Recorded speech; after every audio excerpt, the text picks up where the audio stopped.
As is well known, the main rival of the USSR in the Cold War was the USA, the center of Western civilization and the entire democratic world. That's why the Kremlin's top officials did everything they could to weaken or break up their opponent. However, the military path would inevitably have led to World War III and guaranteed mutual nuclear destruction. But undermining the power of the US from within was not easy either. A state founded on the principles of respect for the individual and private property appeared quite united and monolithic, and the ideas of communist revolution in America had always been fringe. Neither the proletariat nor Nebraskans nor Iowa farmers wanted to overthrow the damned blood-sucking capitalists. And then the Soviet regime decided to use the Achilles heel of the USA: racial tensions. Today we will continue to discuss the issue of the Soviet Union supporting various terrorist and extremist forces around the world. Let's talk about a left-wing radical organization called the Black Panthers, which has been forgotten by many, including Americans themselves. Why did they emerge and what were their members trying to achieve? What methods did they use? And of course, we'll answer the question of why the grand plans of the USSR ultimately came to nothing. My name is Semyon, this is the Mega Show TV channel. Let's get started.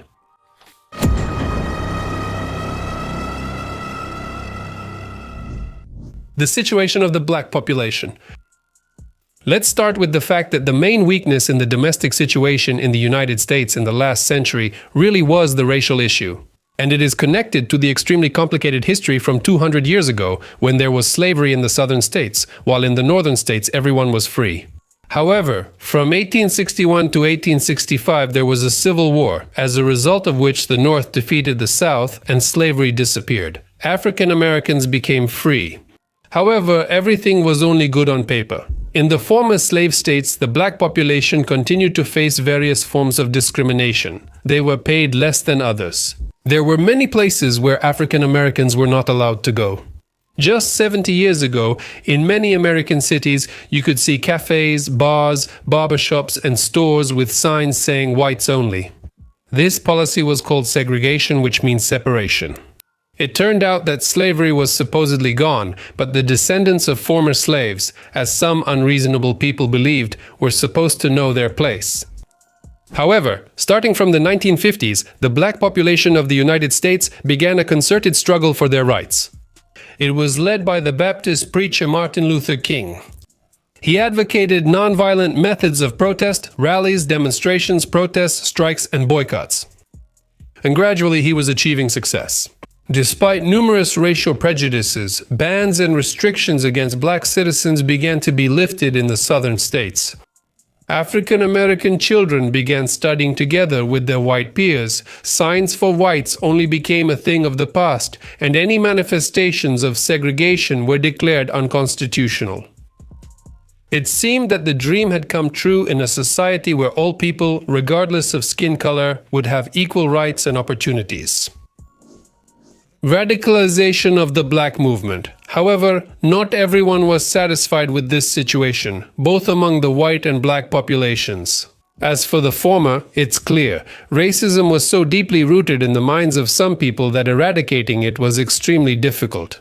But as for African American activists, not everyone was enthusiastic about Martin Luther King's nonviolent ideas. Quite a few hotheads advocated for armed struggle, for revolution, for the use of terror tactics. Such radically minded elements became the perfect breeding ground for the USSR to achieve its goals of weakening its opponent. Moscow had long been closely watching what was happening on the American continent, while presenting itself as the sole defender of the interests of the oppressed and persecuted, including black people. Therefore, it is not surprising that Soviet propaganda effectively used the issue of oppression of black people to undermine the authority and influence of the United States in the eyes of the international community. In short, the USSR decided to use the discrimination against the African American population for its own purposes. At the same time, the interests of ordinary average people with dark skin, the builders of world communism, were of little concern. For Moscow, these people were just a tool to achieve their goal: simple and cheap expendable material. All the more so because all the dirty work was done by others, and the USSR looked clean and noble as a fighter against racism not only in the US but throughout the world. There was another important point. The Soviet regime never relied on moderate forces, meaning those who advocated for reforms and opposed violence.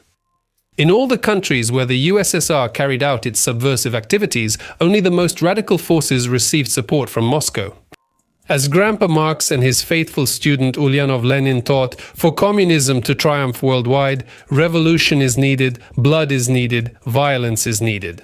That's why Martin Luther King, with his peaceful teachings, were completely unacceptable to the leaders of the world proletariat.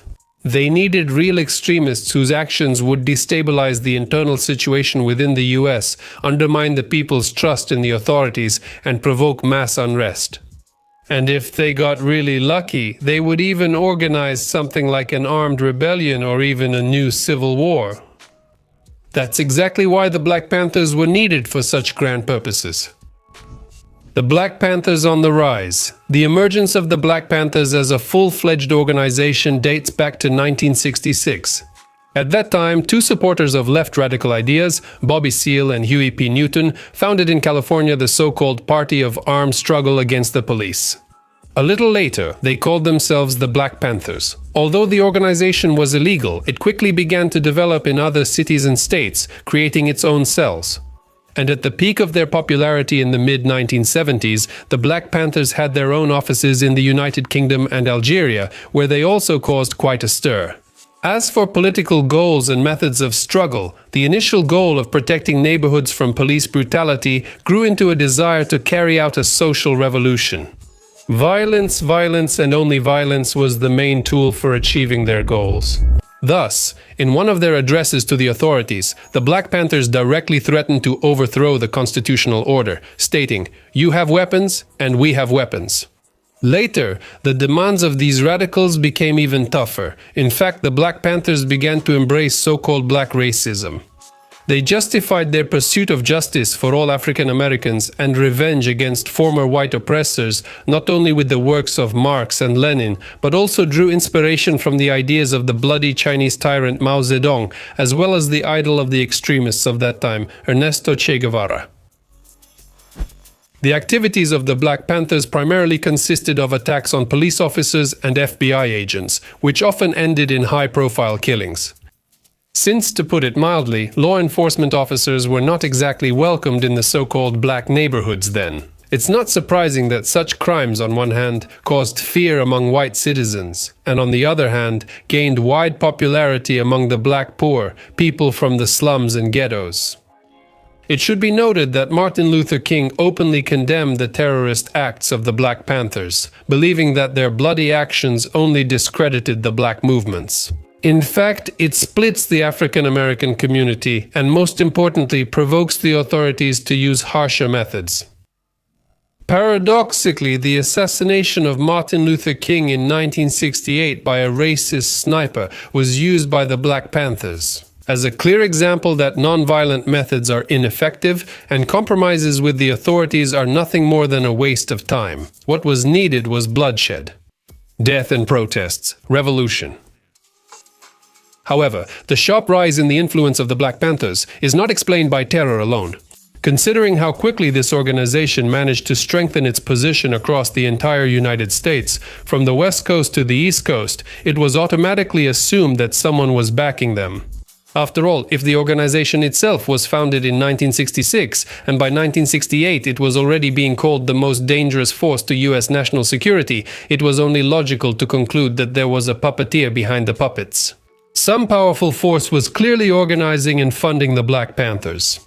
American counterintelligence didn't have to guess for long that Moscow was the benefactor behind these black extremists. But as always, Moscow didn't act directly, instead using various proxy organizations, in classic hybrid fashion. Starting with the Communist Party of the USA, don't be surprised, it exists to this day, and ending with the intelligence services of friendly Cuba. Just in case, let me remind you that Cuba served as the main stronghold of the USSR in the Western Hemisphere, and once almost became the reason for the start of a nuclear war. Free Angela Davis. How the USSR used the Black Panthers for its own purposes can be seen in the famous case of Angela Davis. A young, little-known Black Panther activist and staunch communist, she became famous overnight. Her boyfriend, George Jackson, and 2 other black accomplices were arrested on charges of killing a police officer. Realizing that it would be impossible to free her beloved through legal means, there is an unproven theory that she persuaded his younger brother, Jonathan Jackson, and gave him a shotgun. The weapon was registered to Angela Davis. And according to the laws of California at that time, the owner of a weapon used in a murder was considered an accomplice, regardless of whether they were present at the scene of the crime. On August 7, 1970, Jonathan Davis and 2 friends tried to free his brother and his accomplices in the courtroom. He took the prosecutor, the judge, and several jurors hostage. However, during the shootout, both Jonathan himself and the judge were killed with this very shotgun. According to American law, raising a hand against a judge is an unheard-of crime. Therefore, after a brief investigation, Angela Davis was declared wanted and was arrested 2 months later. Soviet propaganda immediately seized on this case, turning the criminals into national heroes and fighters for justice. The specially promoted slogan, "Free Angela Davis," became widely popular in the USSR and the so-called socialist bloc countries. They made entire reports about it, and the activities of the Black Panthers were presented as a necessary social revenge for many years of oppression by the white population of America. Children from schools all over the Soviet Union wrote letters to Angela Davis, who was in prison. Newborn girls were named in her honor. And work collectives, after finishing their shifts, were forced to attend meetings, and under the guidance of valiant party members, unanimously condemn overseas imperialism, demanding the immediate release of the prisoner whom they had never even seen. A decade later, CIA employees calculated that promoting Angela Davis had cost 5% of the entire budget that the USSR allocated for propaganda. Be that as it may, the money invested still brought success. After serving a year and a half, Angela Davis gained her long-awaited freedom. First on bail, and then she was fully acquitted. No convincing evidence of her involvement in the courthouse attack was found, although rumors of jury tampering circulated in the press for a long time. But then again, it's not surprising, since the Soviet KGB had a powerful network of agents in the US, and a couple more words about Davis's later fate. With USSR support, she traveled globally, giving interviews that condemned the American justice system and strongly defended the Black Panthers. An interesting fact, while presenting herself as a human rights activist, she flatly refused to acknowledge the existence of hundreds of dissident prisoners in the USSR itself. Apparently, the Kremlin masters didn't include that in the script, typical USSR. As you can see for yourself, the Black Panthers, under the guise of fighting for justice and self-defense, were not protecting the rights of black people, but rather pursuing their own goals to please their handlers. The peak of their activity came in the first half of the 1970s, which was due to both the economic crisis and the support of black veterans who had just returned from the Vietnam War.